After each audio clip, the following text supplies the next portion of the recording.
If you want something, buy it today.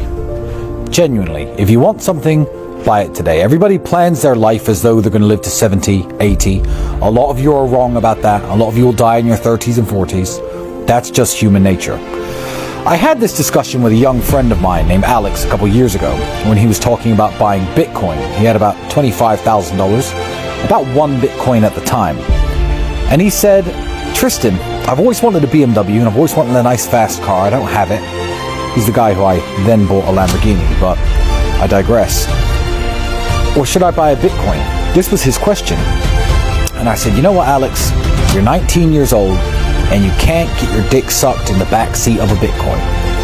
And what I meant by that, as vulgar of an example as it was, is that you can buy crypto at your age. Maybe you're watching this at 17, 21, 25, and you can save for the future, plan for the future, and think maybe when I'm 35, I'll have all those things I've ever dreamed of. The ideal situation is to do both. Have all the things you ever dreamed of, and buy some cryptocurrency. But essentially nobody cares when you get to 45, 50.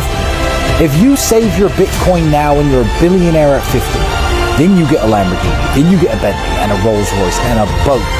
You're just some 50-year-old man with money. Nobody cares. When you're young, it is impressive. That's why I'm going to have a super yacht before I turn 40. That's why I had an Aston Martin when I was 21 years old. That's why I have a Bugatti when I was, when did I get that? 32, 31? I have not just purchased the most expensive lifestyle items in the world, which I massively enjoy, plus are a big show-off factor.